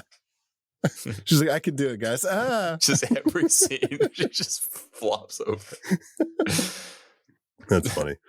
I mean, I guess even in T2, there's like a truck scene where that explodes. I would like to, can we take this moment, this particular reveal, to talk about something? Of course, Danny. We're going to step out of the story for a bit. Zach, you mentioned that there is a significant truck scene in the sequel. Well, the thing is for anyone who is not aware of this fact, James Cameron, before he was a filmmaker, he was a truck driver. And before he even started his filmmaking career, he had wanted to be a filmmaker. He just, sometimes you have to work those odd jobs to get by as you pursue your dreams. And that's exactly what he was doing. So here's a fun, inspiring little side story specifically connected to this scene, which I'm guessing is why he, put in this direct reference to a truck driver. So when he was younger, when he was a truck driver, he would go to the USC library. That's the University of Southern California, which is very renowned for its filmmaking department. And he would photocopy books on filmmaking. And then he would take those like every single page, like hundreds of pages. He put those pages in binders and he would take them with him on the road while he was working as a truck driver. And he would study them day in, day out while he was driving. And he essentially got like a full USC level minus, the professors and their insight, which some might argue is unnecessary. Right.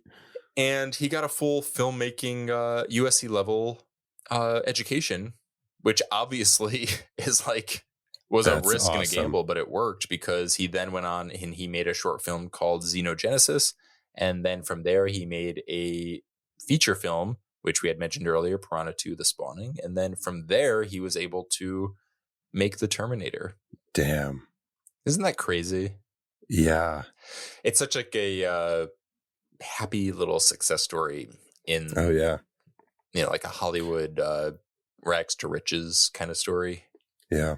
He's literally an Oscar-winning filmmaker. It's crazy. Yeah. So he said that they were going to make Terminator, and then he was like flat broke, right? His car was repossessed. Everything was like, he had like no money. They were going to make Terminator. Arnold signed on. It was all good. And then Dino De Laurentiis was making the sequel to Conan the Barbarian, Conan the Barbarian. The sequel is Conan the Destroyer. And he was like, we're taking Arnold for this. No. And so they pushed filming by a year. Oh. They were going to film in Toronto, and then they pushed a year and ended up having to film in LA. But during that year, now he had like zero money, right? He said he lived off McDonald's coupons that his mom would send him for like where you could buy 2 Big Macs for the price of one. And he would buy 2 Big Macs. He would eat one, and then he would save one for the next day. You got like this, you're going to make the Terminator, right? Which at the time, no one knew it was going to be such a big hit. But I do want to know where he got the money to go to Rome to have the fever dream that led to the Terminator. But I wonder if he was filming the 70s and 80s. I think he was filming Piranha 2 when that happened. So it was probably part of that. Interesting. Yeah. Okay. That makes sense. But so our 11th reveal, the Terminator steals the truck. He's chasing Kyle and Sarah, and they ultimately blow up the truck. And we think the Terminator is gone, but his skin has melted away, and now he is a skinless wiener. He's a robo-dong. Robo-dong. And that is exactly our 12th and final reveal when Sarah and Kyle meet the skinless Terminator, the T-800. Skinless is such a gross word. It is gross. And what is a robo-dong but a Terminator? Am I right? Yeah. Up top, guys. So gross. And we get this final showdown in this machinery plant, which is fitting for the movie, because he's a machine. And yeah, what does that feel like to him as a future version of these robots in this industrial factory? Yeah. Is it like it's almost like it's like being in a building where you're like fighting, but like there's a bunch of grandpas around. Yeah, it's like exactly. It's your grandpas, but like they're holding up the walls, like they are actually like part of the architecture. So they have this. It's kind of like a cat and mouse thing where he's chasing them through the factory. Mm-hmm. They blow him up. Kyle ultimately is killed in the explosion. And he saves the day, and that's it. He saves the day. It's not. It's not. That's not it.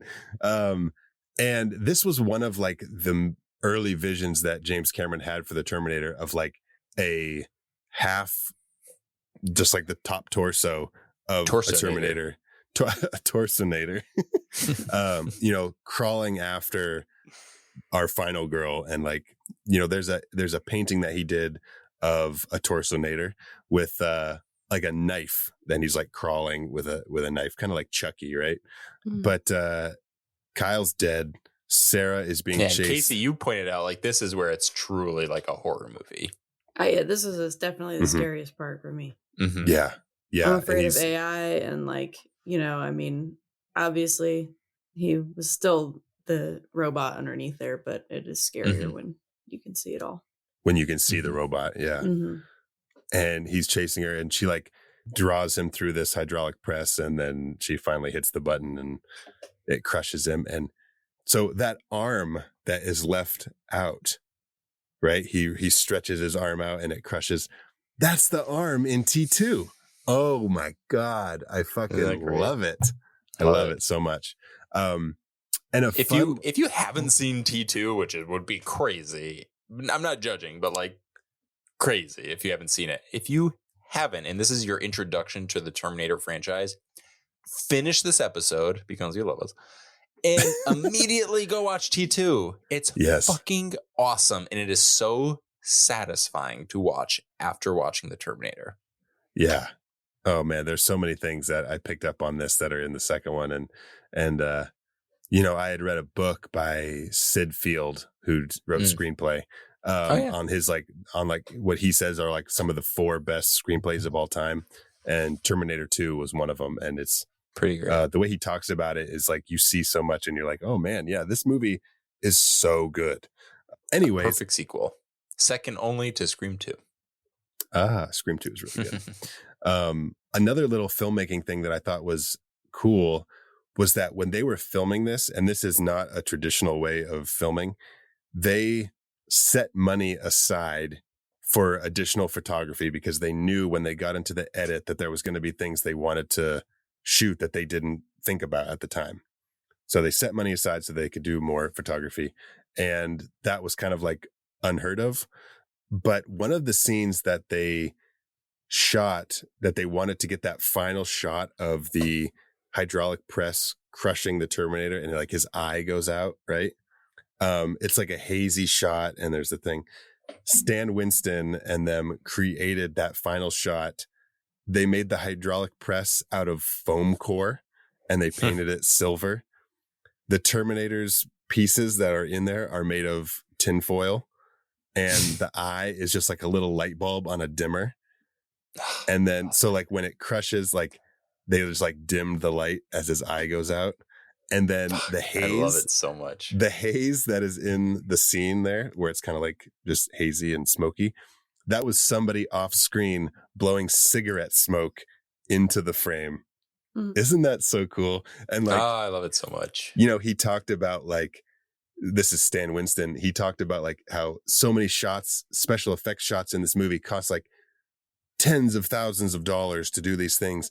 And the final shot of the Terminator that you see was fucking foam core, tinfoil, and cigarette smoke. But you would never know. It looks so seamless. Hollywood magic, ladies and gentlemen. It's so good. Hollywood magic. You gotta love it. And then we get Sarah Connor going off. She's pregnant with Kyle's baby. Poor. Soon to be John Connor. She made me laugh so much. This poor kid is trying to talk to her. She's in his country and he's talking to her. And her response, she's just like, what? What'd you say? And then the guy comes over and talks to her and she goes, again. She's just like, what? It's just like, I don't know. It always like stands out like, Sarah, try. Yeah. And he's like, the kid says you're beautiful. Yeah. I mean, she had the fucking book there to order the gas. Oh God. But yeah, so that's it. That's Terminator, and then she gets the picture taken, and it's the whole full circle thing, and I fucking love that. But yeah, Danny, thank you for picking the Terminator. This was You're so quite good. welcome. I loved this movie so much. We went out on a high. This was a really good triple feature. This was It pretty really good. Yeah, was. Casey, God bless you for choosing this. High Octane Kills. What did we even start with? Ghosts of Mars. Oh, Ghosts of Mars. Yeah. We had the Crimson Wind. Then we had Abraham Lincoln with the fucking Axe body spray. Slaughtering vampires. Yep. Slaughter and Vampires. Yeah, we And kicked then the fucking bolts off the door of 2025 with High Octane Kills. This has been the most unhinged we've been. We've been doing this for a few years now. This is episode 123. I want to say. Yeah. And we are going, we are consistently upping the ante. All right. Well, now it is time to pick our favorite reveals in James Cameron's The Terminator. What's going on here? I don't see anything anywhere. That's how they get you. They're under the goddamn ground.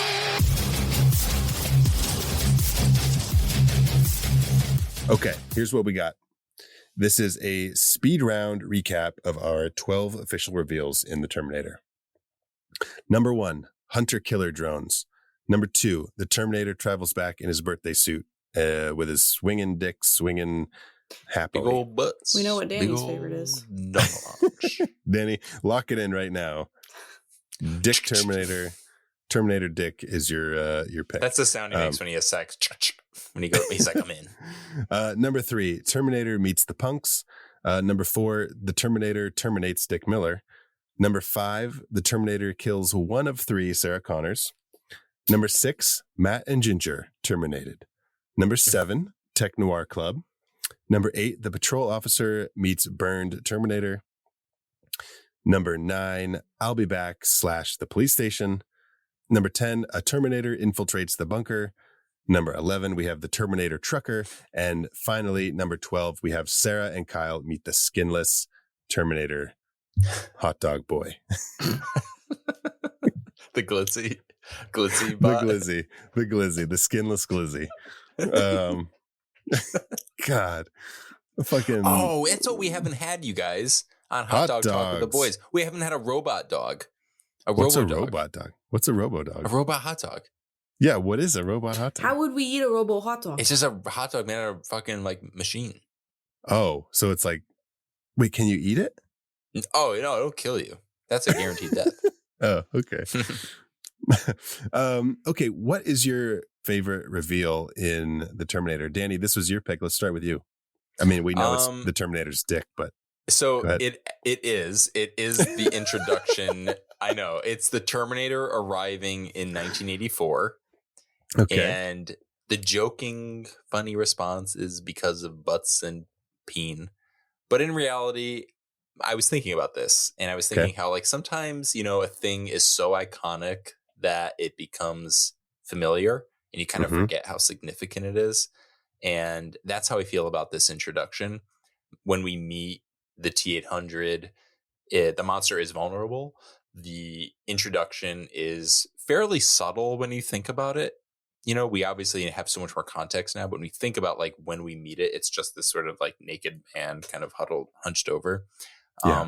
We also don't know if this character is good or bad. There's a lot of gray space, a lot of mystery. Right.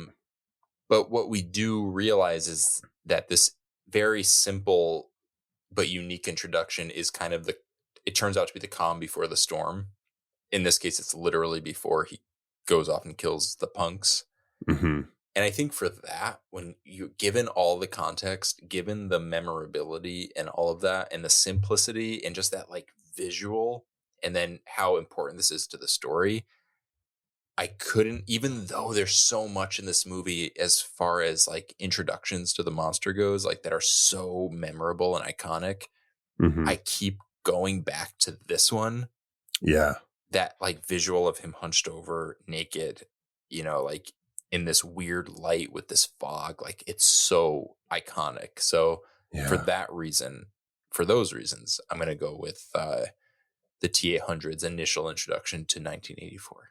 Yeah, that's good. That's a good pick. Yeah, and it's funny to see like him arrive through time and then see Kyle arrive because like he knows what he's doing. He's a machine, right? And Kyle's just like jumps in literally and like Yep. I love it. Slams on the ground. And even then, like even when that's the thing too, is like when you meet Kyle, there's no reason for us to be like, oh, well, that's the hero. You're thinking like, well, shit, like how many of these guys are there? Yeah. You know, like, yeah, that's a good point. It's just, it's good storytelling. Casey, what do you got? What's your favorite reveal? It's the last one. The robot. The skinless glizzy. The skinless Torsionator. Glizzy. The skinless glizzy. Yep. I don't have a big old answer like Danny. I just like it because it's scary. Okay. That's like the beauty of horror movies is you like it because it's scary. Yeah. Yeah. Okay. Yeah, Danny, I love your explanation of the arrival of the Terminator, and it feels like that should be like it's a great introduction. I feel like that should be like the pick. But I think I'm going to go with the introduction of the Terminator to Sarah Connor in Tech Noir Club. I loved just like that whole sequence. I love like that visual, like maybe just because I've seen it so many times, but like that visual of him like in that big coat and he like pulls his gun out and it's got like the laser sight and just that whole atmosphere. I mean, she doesn't know he's a robot at that point, but that's the first time that like she's in danger, I guess. Yeah, he's still a threat. He's still a threat. Yeah, I just loved that whole sequence. So I'm going to go with that. The Tech Noir Club. That's a good pick because that's like that's where everything is like, I don't know, like the ignition is turned. You know, everything else up to that point is we're just getting into the car. But then and there, it's like we're fucking kicking it in a drive. Like this movie is fucking going. Yeah, the ignition has been turned. The whole movie, like someone's been revving the engine. And then when that happens, a little bit fucking put it in drive. Vroom, vroom, and then fucking crank that shit, bitch. 2 things I loved about that. Danny, your car impression. And 2, Casey's reaction to your car impression. Her face looked like, what the fuck are you doing? Shame. Just like, you're trying to be a sexy car. It was weird. No. Oh. Well, we've never done Christine. Oh, that's good. Guys. Yeah. We gotta take us. You know what else we've never done? We've never done movies. We've never done a lot of An American Werewolf in Paris. Ooh. I mean, that's true. What would be the triple feature? And then what would be the third movie for Christine and An American Werewolf in Paris? Something like American Made, because you got Americans, you got the car. Fuck up, bro. God damn. God damn it. That's good. American Made. American Made. Fuck. Man, well, maybe you guys will see that triple feature in the future. Yeah. Vroom. Danny, I kind of got chills right there.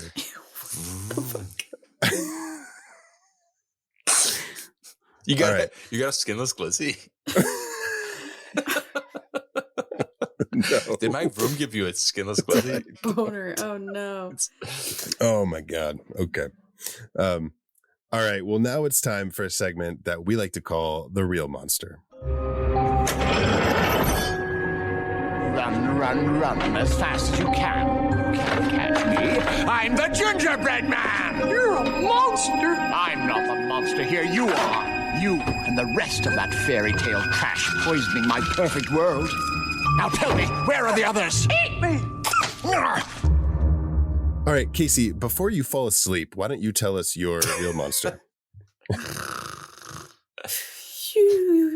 It's being awake.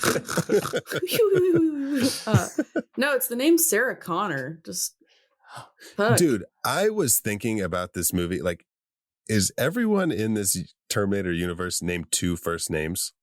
Yeah. That's Sarah so Connor, funny. Connor, The Terminator. John Connor, Kyle Reese, the Terminator. What's up, the?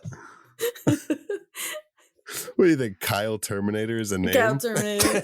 But it's the name Sarah Connor just because it's common. I mean, the name Sarah in general because it's so fucking common. And you know, if there would have only been one Sarah Connor, he could have just killed her, and this mess could have just. Yeah, he could. I have almost just feel like gotten it over in with. fucking Los Angeles, there's probably more than 3 Sarah Probably, Connors. but either way. Okay, yeah, I have 2. I've got the Terminators themselves in general for killing dogs. Mm-hmm. That sucked. And then I have rude customers at restaurants. Oh yeah, for sure. That fucking kid. Why wasn't he terminated? She was having a hard day. People were, saying, hey, that's not what I ordered. I ordered the fucking chili cheese glizzy with the French fries. Sir, this is a whatever. Wendy's. Then you had the lady being like, more appropriate. Just the lady being like, hey, we're ready to order. And then the fucking kid With the sticking syrup. the fucking ice cream in her apron. I was thinking He should be poured so syrup. lucky that his parents let him get ice cream. For him to fucking dispose of Yeah, that what kind of kid delicacy? throws his ice cream away in a fucking stranger's apron? A real What a monster. weird A real monster. That's a That's truly right. real monster. Mm. Fucking piece of shit. Oh, and I also have the guy at the phone booth who I don't know who he was talking to. I assumed he was talking to like his wife or girlfriend, but his Hagrid? like truck Hagrid. Yeah. His fucking like truck broke down or something. And he said, I don't care what you're doing. Come pick me up. Come get me. And I was like, dude, you suck. So men in the 80s were. Men in the 80s. There you go. Shitty fucking people. Yeah, men suck. Anyways, that's what I got. Danny? I have a handful. I have for real monsters. I have Ginger's boyfriend Matt for basically kissing Sarah at the door. Oh yeah. When I'm not sure if she's leaving or coming in. She's leaving. So she's going to the inappropriate. movies, yeah. Oh my god, what a fucking piece of shit. Mm-hmm. My second real monster goes to speed ramping. I've never been a fan. I've never watched a movie and was like, it works. That's not true. We just watched Abe Lincoln Vampire Hunter, and the speed ramping worked in Abe Lincoln Vampire Hunter. I should say digital speed ramping, always fucking grade A. But like in camera speed ramping, like old school speed ramping. Yeah, Abe Lincoln Vampire Hunter was different because they go from like, that was in our, the age of digital editing, and they went from like slow motion to to normal speed to whatever. This was like trying to speed up slow footage to make it look faster. To imply that we're going faster. Yeah. I was like, you're not fooling anyone, nor I. Yeah. This is annoying. Watch some old James Bond movies. It's hilarious. The speed, like they're just people driving maybe 5 miles per hour, and it's just fast, and that's it. There's nothing else to it. They don't do anything. Well, yeah, because everything else around them moves fast as well. Yeah, so it doesn't. Exactly. My third and penultimate real monster is the Terminator's hair. It just it's got a mind of its own. Yeah. If you could clock the changes in Arnold's hair in this movie, it's hilarious. And then my final and maybe the most realist of real monsters is the gas station service bell in the very end of this movie does not make the ding sound when Sarah drives over it. Oh. And it is, you have this movie that is just deeply satisfying on every level. And then you see her like coming in, like rolling, and you're like, oh yeah, give me that ding, give me that ding, give me that ding. And then it just like silence. And it just fucking broke me. A dingless bell. Yeah, when they were filming that final scene, like in the desert, they didn't have a permit, and they just had like, they were setting up and they were waiting for like, the perfect time to shoot. Yeah. And no cars had been by the whole day when they were setting up. And as soon as they started like to roll, a cop car came out of nowhere and said like, what are you guys doing? Do you have permits? And they were like, and so one of the special effects guys, like his son was there, and he was like, my son is shooting we're helping my son shoot a project for his film school. And so we're just doing this. And the cop was like, oh, okay, well, I guess if it's for that, like, Wow. just Wait, hurry up and do that's it. And, amazing. and so they got the final shot of the movie. And Imagine and being that the was it. cop that almost ruined the Terminator. Yeah. Yeah. What an asshole. Saw that was kind of Zach, funny, but the end of this movie has something that I know you are a fan of. yeah, Care to elaborate? a big old matte painting. Mm-hmm. Oh yeah. Yeah, that was cool. When I she's just love a driving good, off into into the the I love a good distance. matte painting, even when it Mhm. doesn't look, even when you can tell it's a matte painting. Like it's still, Yeah. like there's some scenes in, You almost argue the movie didn't need it, but right.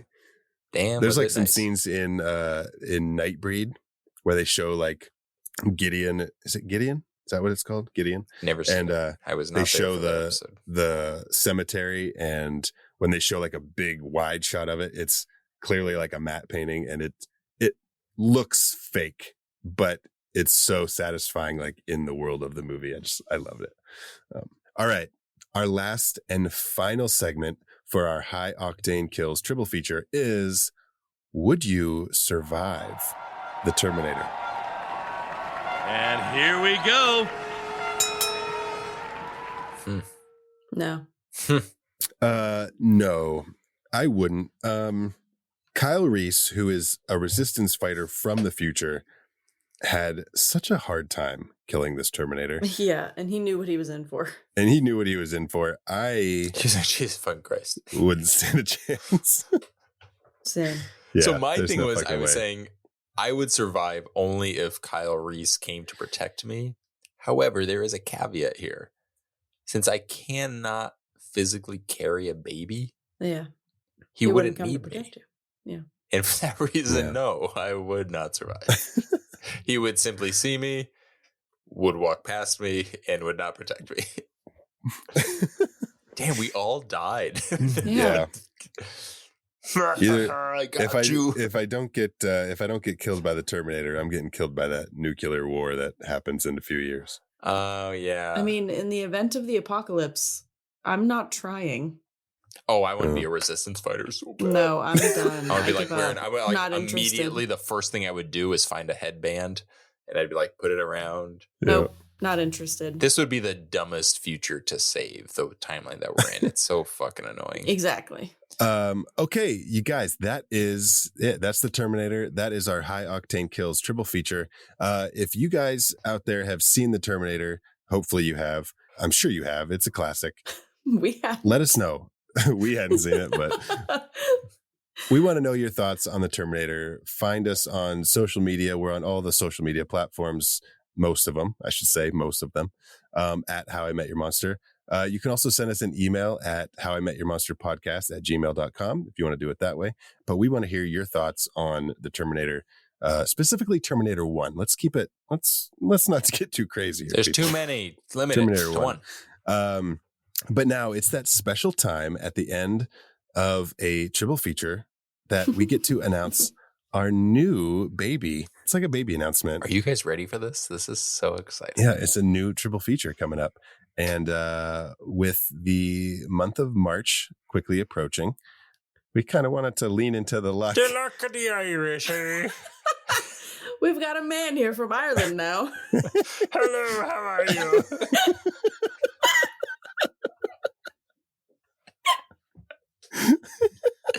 Oh, hello. You guys, our newest triple feature is Would you let me say it for you, lad? yeah, hey, I'm sitting here with bated breath, you know. Mr. Irishman, please tell us what our newest triple feature is The called. next triple feature on the How I Met Your Monster podcast is Unlucky Fucks. But you got to store out one of the vowels in there because, you know, they'll flag us for swearing on the social medias. In case anybody couldn't understand the Irishman's And how accent, couldn't you? it's unlucky fucks. Yes. Our next triple feature. It sure is, lassie. Our next triple feature. God Unlucky. bless Dude. Our next triple feature, Unlucky Fucks, will feature movies where characters have extreme bad luck. And we're going to start with a movie that I think gives some characters the most bad luck, Cabin Fever. Mm-hmm. We're going to do Eli Roth's original Cabin Fever. Yeah. And then, Casey, what are we following that up with? Leprechaun. Oh, the Leprechaun. Oh, Just in time. Just in time for St. Patty's Day. Yes. We will be doing Leprechaun starring Jennifer Aniston. And Danny and or Irishman, what are we rounding out the triple feature with? My pick for the Unlucky Fucks triple feature is Final Destination. I haven't watched that in a minute. That is going to be fun. Oh, yeah. You can't be unluckier than these poor little sad fuckers. Yeah. That's not a good day. And we may have some special guests joining us for this triple feature, which is going to be a lot of fun. So you don't want to miss that. So make sure to subscribe to our show on wherever you get your podcasts, and find us on Patreon or on social media. With that being said, where can our listeners find you guys on social media? I am on Instagram at WolfMotherCasey. Awesome. Danny Irishman? Irish Danny? You can find me at the end of the rainbow, you know. You can find me on various socials like Instagram and Blue Sky, maybe even Threads. I'm not sure if I still post there, but it's at my name, Danny Salem. That's DANNYSALEMME. 2 M's like the candy, melt in your butt, not in your hands. Now, here's a question. If you were time traveling in this device that they used to come back to 1984 in the Terminator, would the M&Ms in your butt survive the trip? Yeah, I mean, you could argue that some of the sweeteners are kind of maybe like a synthetic. Yeah, that's what I was thinking. But there are organic parts. So you would basically retain the thick candy shell, but you would not have maybe some of the coloring. So you'd have a very bland, tasteless M&M, a tasteless butt M&M. So like the chocolate would be gone. Yes, it would just be the chocolate candy would shell. be gone. It would be just the shell. It would be a shell of an M&M. So like my ass would just be producing M&M shells. Ew. That is a more thorough answer than I wanted. So make sure to join us for Unlucky Fucks, and thank you all for listening. Now go meet some monsters.